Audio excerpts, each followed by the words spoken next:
Si vous aimez tout ce qui est fées, vampires, loups-garous, dryades, elfes, magiciens ou encore sorciers, avec ce livre, vous y trouverez votre compte.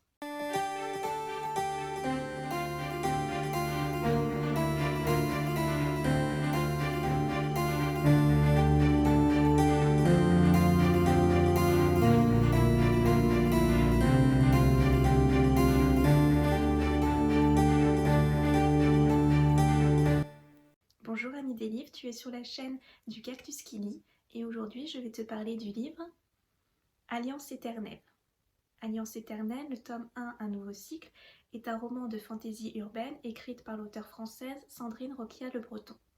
Ces livres avaient été publiés chez Hervé Éditions, mais j'ai appris entre-temps que l'auteur a repris ses droits auprès de cet éditeur pour poursuivre l'aventure en auto-édition. Alliance éternelle, c'est une duologie où deux communautés s'affrontent, celle des gardiens et celle des sorciers. Dans cette histoire, nous suivons Catherine Valin, une femme de 34 ans, mariée, qui a un enfant, mais qui va voir sa vie bouleversée lorsqu'elle va retrouver l'identité de l'une de ses vies antérieures, celle d'une princesse gardienne du nom d'Enya.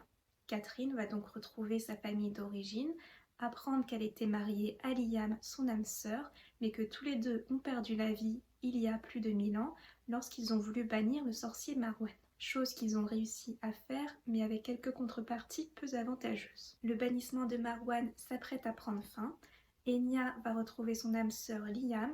Le problème, c'est qu'il a un peu changé. Alliance éternelle, c'est un roman typé young adulte et qui a forcément les codes du genre.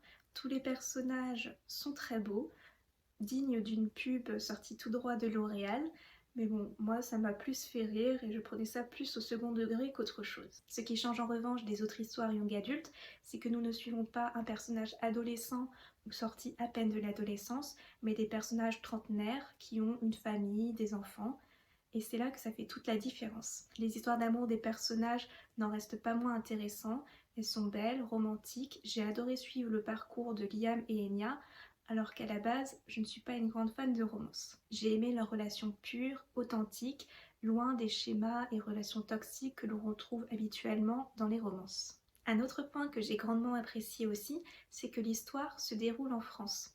Alors là aussi, ça fait une bouffée d'air frais pour des genres d'histoires qui d'habitude se déroulent dans les pays anglo-saxons. Et puis c'était plutôt amusant de rencontrer des sites comme La Défense, Dourdan. Alors oui, dit comme ça ne fait pas rêver, mais dans cette histoire, si, les personnages sont nombreux, forcément celui d'Enya, Liam ou encore Marwan sont plus poussés que les autres, mais ils révèlent tous de quelque chose de particulier et d'attachant. Les points négatifs que je pourrais reprocher à cette histoire à présent, c'est comme dit plus haut, certains clichés de la young adulte, comme les personnages qui sont tous très beaux, et peut-être aussi certaines répliques qui m'ont paru un peu immatures pour des personnages trentenaires. Le côté gardien contre sorcier est un peu manichéen, mais tout le reste de l'histoire, la romance, la façon dont les créatures magiques sont intégrées à notre monde à nous est tellement prenant que ça contrebalance ce petit côté bien contre mal. Pour ma part, j'ai adoré cette histoire et d'ailleurs je suis très contente que l'auteur ait su captiver mon attention et m'a donné envie d'acheter ce livre lors d'un salon, car si je m'étais arrêtée sur cette couverture digne de Conan le Barbare, j'aurais raté une fabuleuse histoire. D'ailleurs, je trouve que les illustrations de la version auto-éditée, alors je vous la mettrai dans la vidéo si j'ai pas trop la flemme, sinon ce sera en barre d'infos, mais j'ai trouvé que ces nouvelles illustrations étaient beaucoup plus jolies et beaucoup plus adaptées à l'univers qu'a créé l'auteur. Pour conclure, Alliance éternelle, c'est un récit de fantasy qui mêle action, humour et romance. Il n'y a pas de longueur, je ne me suis pas ennuyée, les passages d'action et les passages plus calmes s'enchaînent bien entre eux. L'histoire et le style de l'auteur se lient très facilement. Je vous le conseille pour tous ceux qui ont envie d'un récit féerique sans prise de tête. Voilà, cette vidéo est terminée, je te remercie de l'avoir visionnée. Si tu as lu ce livre, n'hésite pas à me donner ton avis dans les commentaires. Et si je t'ai donné envie de le lire, je te souhaite une bonne lecture. Si tu souhaites faire plaisir à Cactus, n'hésite pas à liker, partager ou t'abonner. À bientôt et prenez soin de vous.